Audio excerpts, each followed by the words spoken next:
Hi mga kanegosyante, so it's been a long time na hindi tayo nakaka-vlog kasi super busy.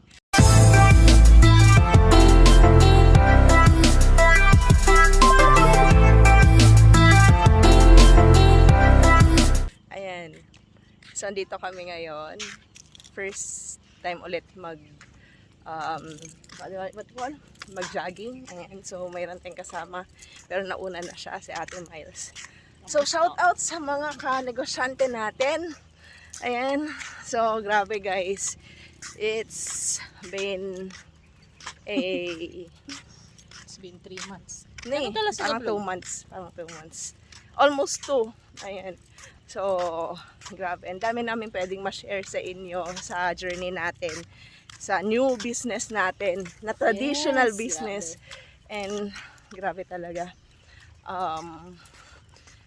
Ano ba yung gusto kong i-ano? Gusto naman ang pag-put up ng traditional. Sobrang stressful. Do, syempre, ano talaga, di ba? Pinili naman natin yung mga ganong na mag-put up ng traditional business. And mind you guys, hindi lang pala isa ang na-put up namin, kundi dalawang traditional business. So, para minsanan na yung stress. And ayun naman. Kaya, andito kami ngayon para at least mag-release ng ng pagod. Ganyan. Ito pala yung background natin ngayon. Ganda oh. Wow. Ganda. Ganda no? Ko nang na-appreciate. So, andito tayo ngayon sa lighthouse ng San Fernando. Hi guys! What's up? So, natapos na kami mag-jogging kanina. Nakapag-breakfast na din kami. So, eto yan, nakapag-ayos na din kami ngayon. But anyway, tuloy natin yung usapan natin kanina. And, gaano kahirap mag-start ng business? Ayan. So, gaano nga ba kahirap mag-start ng traditional businesses? Like yung sa amin, so we put nag-ano kami ng karinderya, plus meron na din tayo ngayon na lugawan, di ba, kiosk, which runs around 2 p.m. to 2 a.m. So, gaano nga ba kahirap pag nagsisimula ka sa business? Gaano kahirap? Yung sa kapital. Oo. So, first, syempre na iisipin mo is your capital, di ba? Dapat may pinapaikot ka. Isipin mo, nung nag-uumpisa kami a month ago, syempre isang bagsakan yon. Bumili kami ng mga kailangan sa karinderya, bumili kami ng stove, ng mga kaldero, ng lahat, pati ingredients, lahat, diba, ng mga so ang dami mong iisipin. So, ano pa ba yung mga mga ginawa natin on our first day?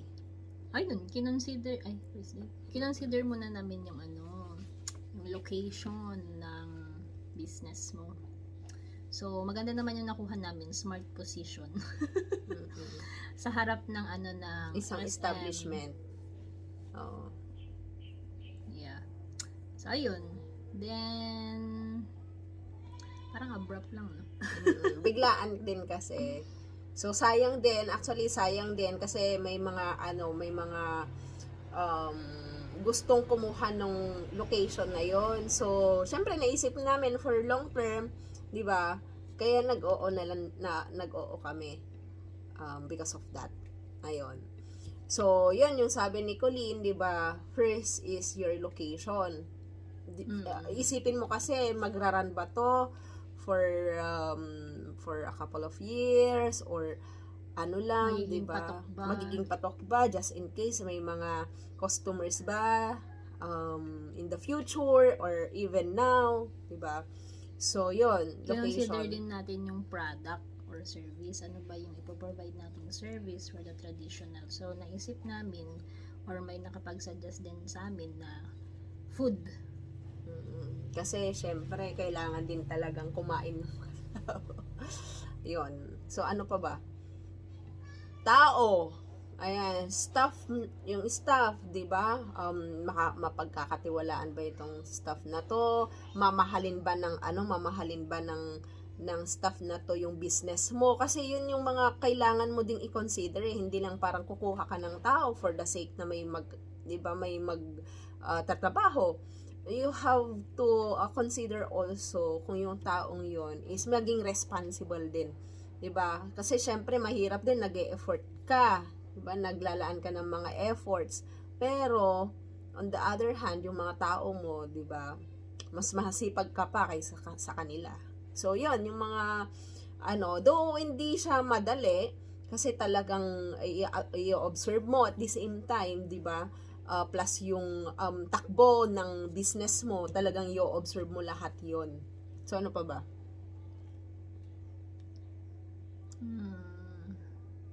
Yun, yung opening hours. Mm-hmm. Kung anong oras ka mag-open, ilang days, weekends din ba? Parang ganun, hindi lang weekdays. So, habang ayun na, nung nag-start na kami, talagang kakapain mo din lahat. No? Mahirap. Pero, kung isipin mo yung long term, ano ba yung vision mo? Parang ganun. Ano ba yung gusto mong marating? Ano ba yung ginugol mo dito? Ano bang pangarap mo? Ano ba yung mga gusto mong mapag-ipunan? So, alam mo yun. Oo. Kasi siguro, syempre, hindi din kami, di ba, parang let's be true. Kasi syempre kami din nahihirapan, di ba? Kasi syempre yung business namin talaga is online. So first time talaga namin nag-field and traditional. And ganun din sa another source namin, yung main source of income namin is that na-apply talaga namin yung mga learnings, paano mag-handle ng tao, paano mag-observe, paano yung paniniwala namin na sa umpisa lang mahirap. Kasi lahat talaga we proved talaga napatunayan namin na lahat ng business kapag nag-uumpisa talagang mahihirapan ka. Diba? Wala talaga yung business na pasarap agad. Diba? Yayaman ka agad. Walang ganon. Diba? Magsished ka pa talaga ng investment. Diba, nag-invest ka na, mag-invest ka pa din talaga ng mga papaikot mo, produkto mo, ingredients ng karinderya mo or ingredients ng lugawan mo, papaikutin mo yan. Diba, i-observe mo lahat ng mga activities. Diba, nag-grow ba? Meron bang pumapasok? And one thing talaga na nahirapan kami is the costing. Mahirap pala ng costing. So, yun yung mga learnings namin na, hindi lang pala yung lahat pala talaga ng business is, diba, sa umpisa mahirap.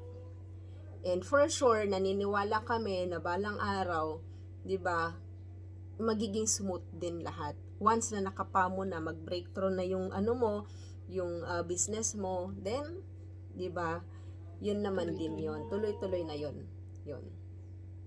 Ano pa ba? So, sa lahat ng mga nag-uumpisa ngayon, sa lahat ng